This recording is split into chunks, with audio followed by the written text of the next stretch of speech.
2/3 of patients who have a gunshot wound through the head won't even make it to the hospital alive. Of those other third that do make it there, only 50% will survive to day number 30. And a lot of people are wondering, well, how can you survive this kind of wound to the head? And joining us right now on the phone is Dr. Neil Martin. He's the chairman of the Department of Neurosurgery at UCLA Medical Center.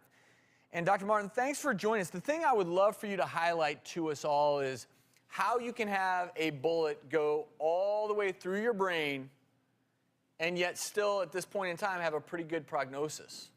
Well, that's the key question, Travis. You know, when it comes to most injuries to the brain, and particularly a penetrating injury like a bullet wound, it's location, location, location. The path of the bullet and the structures that are affected is the key, even more so than the rapidity of the treatment. So if the bullet goes from right to left through the center of the brain, there's no chance for survival. If the diencephalon and brainstem are affected, you'll have a fatal outcome all the time. In this case, the bullet went through the more superficial aspects of the brain, missed the critical central areas, and to a certain degree, it seems to have spared some of the other key control centers in the brain, the eloquent areas like language control centers and movement control centers. Isn't the treating neurosurgeon, isn't the single biggest thing you have to focus on is keeping the pressure down inside the skull?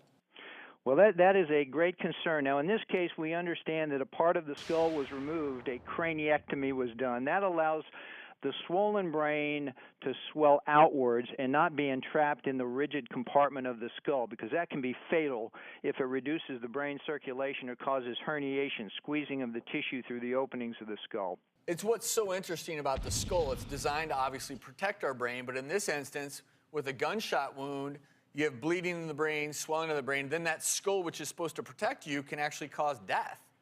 That's right. It can be like a tourniquet on the brain. So opening up the skull, doing a craniectomy, as they did in this case, really can be life-saving in circumstances where there's tremendous brain swelling. You're talking about removing a large section of skull, aren't you? I mean, 5 to 6 inches in diameter?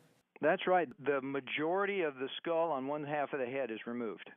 Usually one attempts to replace the bone as soon as the swelling is gone, and that can be done in a period of weeks or a month or two.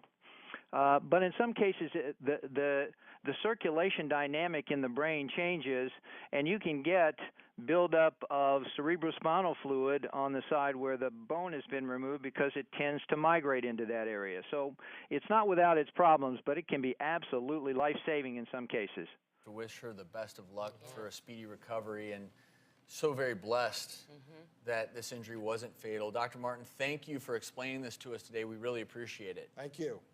Thanks, Travis. Thanks, Drew. We're all pulling for her, and things are looking up. Thank you again for joining us. You're welcome. And just to reiterate the point, you know, the brain is a very interesting organ, obviously the one that dictates all of our actions. If a bullet comes in and crosses, this is the midline of the brain, crosses that midline, chances of survival are almost zero.